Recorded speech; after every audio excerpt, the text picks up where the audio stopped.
Hello everyone, আজ তোমাদের জন্য নিয়ে এসেছি নতুন একটি টপিক। এই টপিকটি নেওয়া হয়েছে তোমাদের প্রাচীন ভারতের ইতিহাস থেকে। প্রাচীন ভারতের ইতিহাসের উপরে একটি ছোট টপিক, গৌতম বুদ্ধ। এই টপিকটি ছোট হলেও বিভিন্ন এক্সামে কিন্তু এই টপিক থেকে প্রশ্ন আসে। তো এই কারণে আমরা টপিকটা একদম প্রথম থেকে শেষ পর্যন্ত আলোচনা করব বিভিন্ন এমসিকিউ নিয়ে।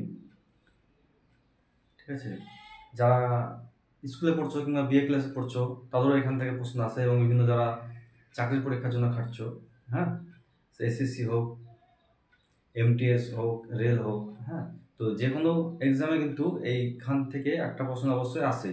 আর এই টপিকটা খুবই ছোট, তাই অল্প করে কিন্তু প্রশ্ন কমন পাওয়া যায়। তো চলো আমরা শুরু করব। প্রথম প্রশ্ন, তোমরা স্ক্রিনে তোমরা তাকাও, প্রথম প্রশ্ন শো করছে। তো তার আগে একটা কথা বলি তোমাদের, যে এই গৌতম বুদ্ধ এবং মহাবীরের উপরে আমি ডিসকাস ক্লাস তোমাদের জন্য রেখেছি। হ্যাঁ, পার্ট 2তে আমি ডিসকাস ক্লাস তোমাদের জন্য নিয়ে আসবো। তো আজকে তোমাদের শুরু করছি এমসিকিউ পর্ব, পার্ট 1। দেখো তোমাদের স্ক্রিনে প্রথম প্রশ্ন শো করছে, দেখো।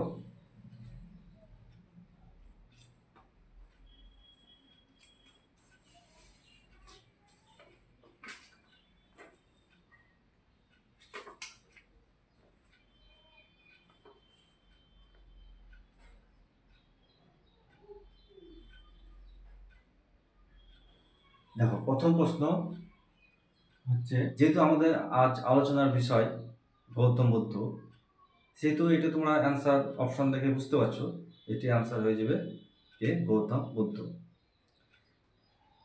দেখো তোমাদের বারবার আমি একটা কথা বলি, যে এমসিকিউ পড়ার সময় তোমরা এটা ভেবো না যে আমি এমসিকিউ যেটা পড়ছি পরীক্ষা থেকে একদম সেটাই আসবে এবং সেটাই অ্যান্সার, প্রশ্নের অ্যান্সার হবে, কিন্তু এমনটা নয়। অনেক সময় প্রশ্ন ঘুরিয়ে দেয়। এই কারণে আমরা কি করব, প্রত্যেকটা প্রশ্ন যখন আলোচনা করব, সেই প্রশ্ন সম্পর্কিত যে তথ্য, সে তথ্য আমরা তোমাদের সামনে তুলে ধরবো, যাতে তোমরা প্রশ্ন যদি ঘুরে আসে তোমরা সঠিক অ্যান্সারটি করে আসতে পারো। তো এখানে আমাদের সঠিক অ্যান্সার হয়ে গেল গৌতম বুদ্ধ।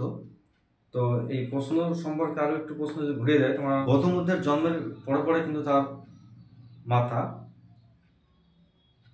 মায়াদেবী এবং পিতা ছিলেন শুদ্ধোধন। তো তার মাতা কিন্তু তিরোধান করেন, মানে শেষ নিঃশ্বাস ত্যাগ করেন। তো এই পরিস্থিতিতে গৌতম বুদ্ধকে ছোটবেলা থেকেই তার মাসি এই প্রজাপতি গৌতমী লালন পালন করে বড় করেন। এই কারণে বলা হয় যে গৌতম বুদ্ধের আরেক নাম হয়েছিল গৌতম। আর বাল্যকালে তার নাম ছিল সিদ্ধার্থ, এটা আমরা সকলেই জানি। তো এই তার নাম যে গৌতম হয়েছিল এটা নিয়েও দ্বিমত রয়েছে। অনেকের মধ্যে কেউ বলেছেন যে তার মাসি যে গৌতমের নাম অনুযায়ী হয়েছে, আবার অনেকে বলেছেন যে তাদের যে গোত্র, সে গোত্র ছিল গৌতম, এই থেকেই তার নাম হচ্ছে গৌতম। তো এই গেল ফার্স্ট প্রশ্ন। এবার দেখো 2 নম্বর প্রশ্ন। 2 নম্বর প্রশ্ন আমি রেখেছি, গৌতম বুদ্ধ কোথায় প্রথম তার ধর্মমত প্রচার করেন? ঠিক আছে, অপশনগুলি প্রথমে দেখে নাও। প্রথম অপশনে রয়েছে A Bodh Gaya, B Rajgir, C Sarnath, D Lumbini. তাই এটির সঠিক অ্যান্সার হয়ে যাবে সারনাথ। ঠিক আছে, তোমার সি নাম্বার অপশন সারনাথ হয়ে যাবে সঠিক উত্তর। তো এই প্রশ্নটি সম্পর্কে আমরা একটু ডিসকাস করে নেব। দেখো গৌতম বুদ্ধ যখন আধ্যাত্মিক জ্ঞান লাভ করেন, ঠিক আছে, ওই নৈরঞ্জনা নদীর তীরে বসে তিনি যখন আধ্যাত্মিক জ্ঞান লাভ করেন, সেই আধ্যাত্মিক জ্ঞান লাভ করার পরে তিনি তো গৌতম বুদ্ধ নামে পরিচিত হন। তো আধ্যাত্মিক জ্ঞান লাভ করার পরে তিনি তার এই ধর্মোপদেশ সারনাথের প্রথম 5 শিষ্যের নিকট তিনি প্রচার করেন। এই 5 শিষ্য কে কে ছিলেন সেটা আমরা জেনে নেব। দেখো এই তার যে 5 শিষ্য ছিল, সে 5 শিষ্যর নাম আমি দেখো তোমাদের বলে দিচ্ছি। হ্যাঁ, কৌন্ডিল্য, অশ্বজিৎ, ভদ্রীয়, মহানাম এবং বজ্র। তো এদের এই যে 5 শিষ্য ছিলেন, সেই 5 শিষ্যর মধ্যে কাকে তিনি প্রথম ধর্ম উপদেশ দিয়েছিলেন এটা অনেক সময় পরীক্ষায় দেয়। তাই এটা আমি সেই কারণে এই যে 5 শিষ্যর মধ্যে যাকে প্রথম তিনি ধর্মোপদেশ দিচ্ছেন, এই শিষ্যর নামে প্রথমে রেখেছি। তিনি কে ছিলেন? কৌন্ডিল্য। তাই প্রশ্নটা যদি ঘুরে দেয় তোমরা অবশ্যই আনসার করে আসতে পারবে। ঠিক আছে, তো এই গেল 2 নম্বর প্রশ্ন। এবার দেখো 3 নম্বর প্রশ্ন। দেখো 3 নম্বর প্রশ্ন, গৌতম বুদ্ধের জন্মস্থানটিতে একটি কুঞ্জবন ছিল, এই কুঞ্জবনের নাম কি? অপশনগুলি তোমরা দেখে নাও। এ নাম্বার অপশনে রয়েছে Lumbini, B মাওলম, C মাঙ্গরবনি, D cavus. তো এটার সঠিক আনসার হয়ে যাবে এ লুম্বিনী। গৌতম বুদ্ধর জন্ম হয় কিন্তু তোমার ওই নেপালের কাছেই যে লুম্বিনী গ্রাম রয়েছে, কপিলাবস্তুর মধ্যে যেটা পড়ছে, সেই লুম্বিনী গ্রামে তিনি জন্মগ্রহণ করেন। তার পিতা ছিলেন শুদ্ধোধন আর মাতা ছিলেন মায়াদেবী। তো এই গৌতম বুদ্ধের যে বংশ ছিল সেটি ছিল শাক্য বংশ থেকে বিরাজ করছেন, সেই জন্য গৌতম বুদ্ধের আর এক নাম তোমার ছিল শাক্য সিংহ। এটা আমরা মনে রাখবো। দেখো প্রশ্নের অ্যান্সার বলার সঙ্গে সঙ্গে আমি যে বাকি তথ্যগুলি তোমাদের দিচ্ছি সেগুলি তোমরা খাতায় নোট করে নেবে, কারণ এগুলি তোমাদের পরীক্ষার হলে অনেক হেল্পফুল হবে। যখন প্রশ্ন ঘুরে আসবে তোমরা অ্যান্সারটি করে আসতে পারবে। ঠিক আছে, চলো পরবর্তী প্রশ্নে যাওয়া যাক। দেখো পরবর্তী প্রশ্ন, কোন জায়গায় গৌতম বুদ্ধ দিব্যজ্ঞান লাভ করেছিলেন? ঠিক আছে, তো এই প্রশ্নটি খুব ইম্পর্টেন্ট প্রশ্ন, অনেক পরীক্ষায় কিন্তু এসেছে। ঠিক আছে, তো অপশনগুলি তোমরা দেখে নাও কি রয়েছে। এ নাম্বার অপশনে রয়েছে বৈশালী, বি বৌদ্ধ গয়া, সি রাজগীর, ডি সারনাথ। তো এটি সঠিক অ্যান্সার হয়ে যাবে বি বৌদ্ধ গয়া। ঠিক আছে, দেখো বৌদ্ধ গয়ায় যে তোমার নৈরঞ্জনা নদী রয়েছে, সেই নৈরঞ্জনা নদীর তীরে তিনি ধ্যানরত হয়েছিলেন। সেই নৈরঞ্জনা নদীর তীরে যে জায়গাটিতে তিনি ধ্যান করেছিলেন সেই জায়গাটির নাম ছিল উরুবিল্লু। ঠিক আছে, আর যে নৈরঞ্জনা নদীর আমরা কথা বলছি সেই নদীটির এখন বর্তমান নাম লীলাজল। ঠিক আছে, তো এই নদীর তীরে তোমার ছিল একটি অশ্বত্থ গাছ, যাকে হিন্দি ভাষায় বলা হয় পিপল গাছ। ঠিক আছে, তো এই পিপল গাছের নিচে বসে তিনি ধ্যান করেছিলেন এবং দিব্য জ্ঞান লাভ করেছিলেন। আর এই দিব্য জ্ঞান লাভ করার পরে কিন্তু তিনি গৌতম থেকে গৌতম বুদ্ধ নামে পরিচিতি লাভ করেছিলেন। ঠিক আছে, তো গৌতম কেন নাম হয়েছিল আমরা তো এর আগে বললাম, আর তিনি দিব্য জ্ঞান লাভ করার পরে বুদ্ধ নামে পরিচিত হচ্ছেন, এটাও আমরা জানলাম। তার সঙ্গে আমরা এটা জেনে নেব যে বুদ্ধ কথার অর্থ কী। ঠিক আছে, বুদ্ধ কথার অর্থ হচ্ছে আত্মজ্ঞান লাভ। তো চলো পরবর্তী প্রশ্ন দেখে নিই। দেখো পরবর্তী প্রশ্ন, বৌদ্ধ ধর্মগ্রন্থ ত্রিপিটক কোন ভাষায় লেখা? আমরা জানি বৌদ্ধদের ধর্মগ্রন্থ হচ্ছে ত্রিপিটক, সেটি কোন ভাষায় লেখা সেটা তোমাকে জানতে চাইছি। আমরা অপশনগুলো দেখে নিই। দেখো অপশনগুলি রয়েছে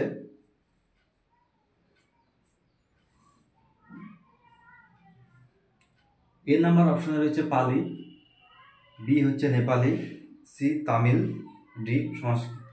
তাহলে এটা সঠিক অ্যান্সার হয়ে যাবে এ পালি ভাষা। দেখো ত্রিপিটক কেন নামকরণ হচ্ছে আমরা একটু জেনে নেব। দেখো এটি 3টি পিটক দিয়ে গঠিত হয়েছিল। ঠিক আছে, সূত্র পিটক, অভিধর্ম পিটক এবং বিনয় পিটক। এই 3টি পিটক নিয়ে গঠিত হওয়ায় এই গ্রন্থটির নাম ত্রিপিটক। আর ত্রি মানে 3 আর পিটক মানে হচ্ছে ঝুড়ি। এটা আমরা জেনে রাখবো, কারণ পরীক্ষায় বললাম প্রশ্ন ঘুরিয়ে দিতেই পারে। ঠিক আছে, তাহলে বোঝা গেল। দেখো পরবর্তী প্রশ্ন খুবই সহজ একটি প্রশ্ন, একদম সাধারণ প্রশ্ন। বুদ্ধ কোথায় জন্মগ্রহণ করেছিলেন? অপশনগুলি দেখে নাও। এ নাম্বার অপশনে রয়েছে Vaishali, B Lumbini, C Kushinagar, D Pataliputra. দেখো এটা সঠিক অ্যান্সার তোমরা নিজেরাই পারবে। এটা সঠিক অ্যান্সার হয়ে যাচ্ছে কি লুম্বিনী। আমি বললাম যে কপিলাবস্তুর কাছে লুম্বিনী গ্রামে তিনি জন্মগ্রহণ করেন। আর আরেকটি যে অপশান রয়েছে তোমার কুশীনগর, এটা আমরা জেনে রাখবো যে কুশীনগরে তিনি তার দেহত্যাগ করেছিলেন। এটা অনেক সময় প্রশ্নটা দিয়ে দেন, ঠিক আছে। তো চলো পরবর্তী প্রশ্ন। দেখো পরবর্তী প্রশ্ন, বুদ্ধের সমকালীন চিকিৎসক কে ছিলেন? ঠিক আছে, অপশনগুলো তোমরা দেখে নাও। এ নাম্বার অপশন রয়েছে Kautilya, B Nachiketa, C Charaka, D Jivaka. দেখো কৌটিল্য, আমরা যখন মৌর্য বংশ করবো তখন কৌটিল্যের নাম পাবো, ঠিক আছে। আর ডি নাম্বার অপশনে যিনি রয়েছেন জীবক, সেই জীবক হয়ে যাবে এখানে সঠিক অ্যান্সার। দেখো বুদ্ধের সমসাময়িক ছিলেন কে? হর্ষঙ্ক বংশের রাজা বিম্বিসার, তার পুত্র অজাতশত্রু।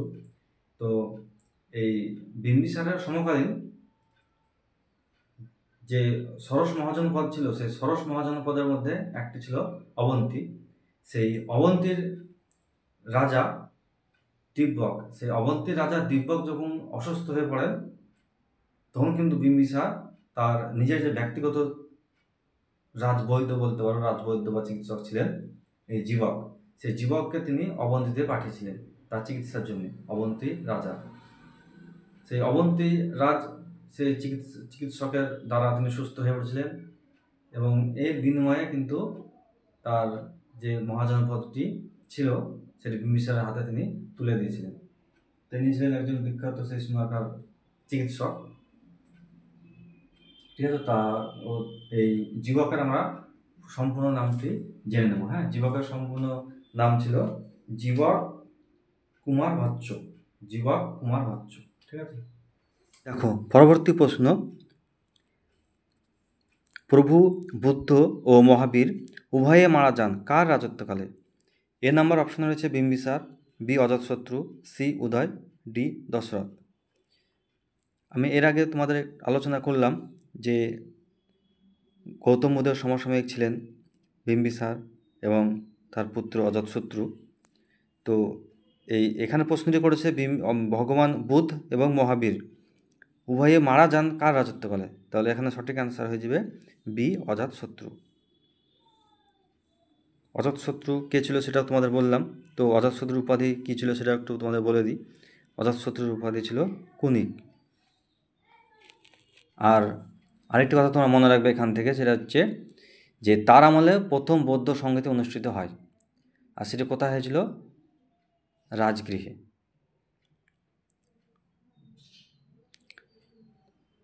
দেখো পরবর্তী প্রশ্ন, অষ্টাঙ্গিক মার্গ অনুসরণের কথা বলেন ড্যাশ। অপশানগুলি দেখে নাও। এ নাম্বার অপশান রয়েছে Kabir, B Buddha, C Shankaracharya, D Mahavir. এটা তোমরা সকলেই পারবে, এটি সঠিক অ্যান্সার হয়ে যাবে বি বুদ্ধ।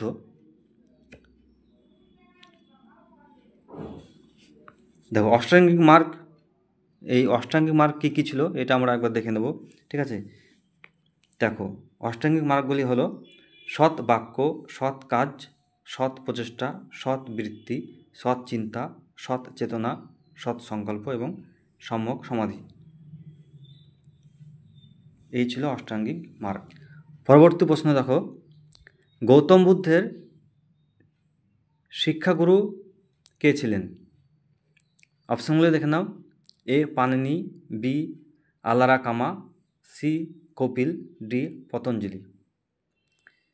তাহলে এটির সঠিক অ্যান্সার হয়ে যাবে বি আলারা কামা।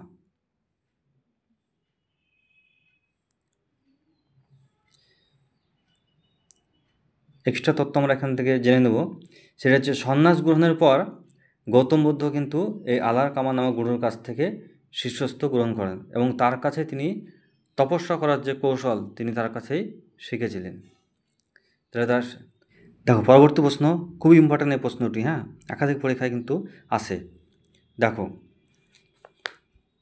দ্বিতীয় বৌদ্ধ সংগতি কোথায় অনুষ্ঠিত হয়? এখানে দ্বিতীয় বৌদ্ধ সংগতি বলেছে, তোমাদের প্রথম বলতে পারে, নয়তো তৃতীয় বলতে পারে। মোট কথা যে 4টি বৌদ্ধ সংগতি হয়েছিল তার মধ্যে যে কোনো একটি কিন্তু পরীক্ষায় আসে। তো এখানে যে প্রশ্নটি করা হয়েছে সেটা আমরা অ্যান্সারটি দেখে নেব। দেখো এ নাম্বার অপশানে রয়েছে Nalanda, B Vaishali, C Rajgriha, D Pataliputra. তাহলে এটি সঠিক অ্যান্সার কী হয়ে যাবে? বৈশালী। তাহলে বৈশালীতে দ্বিতীয় দ্বিতীয় বৌদ্ধ সঙ্গীত অনুষ্ঠিত হচ্ছে, আর প্রথম হচ্ছে কোথায়? রাজগৃহে। ঠিক আছে, বাকিগুলো তোমরা দেখে রাখবে, মানে কোনটা আসবে ঠিক নেই, যে কোনো একটা কিন্তু অবশ্যই এখান থেকে প্রশ্ন আসে। পরবর্তী প্রশ্ন দেখো, বুদ্ধ কথার অর্থ কী? এ নাম্বার অপশানে রয়েছে আত্মজ্ঞান সম্পন্ন মানুষ, বি ধর্মপ্রচারক, সি প্রতিভাবান ব্যক্তি, ডি শক্তিশালী পুরুষ। তো এটির অ্যান্সার আমি বলছি না, এটার অ্যান্সার কিন্তু তোমরা আমার কমেন্টে জানাবে। তবে এই ক্লাসটি যদি তোমরা প্রথম থেকে শেষ পর্যন্ত দেখে থাকো, তবে এই অ্যান্সারটি কিন্তু আমি আগেই বলে দিয়েছি। ঠিক আছে, তো তোমরা দেখে নেবে এবং আমাকে অ্যান্সারটি কমেন্টে জানাবে। পরবর্তী ক্লাসে আমি তোমাদের মহাবীর সম্পর্কে এমসিকিউ নিয়ে আসবো। ঠিক আছে, আর এরপরে আমি তোমাদের এই অধ্যায়ের উপরেই ডিসকাস ক্লাস দেব। তো ক্লাসটি যদি তোমাদের ভালো লেগে থাকে তো অবশ্যই কমেন্টে জানাবে, আর যদি ভালো না লাগে সেটাও কমেন্টে জানাবে, তাহলে আমি তোমাদের আরও ভালোভাবে ক্লাসটি করার চেষ্টা করব। প্রথম থেকে শেষ পর্যন্ত ক্লাসটি দেখার জন্য সকলকে অসংখ্য ধন্যবাদ।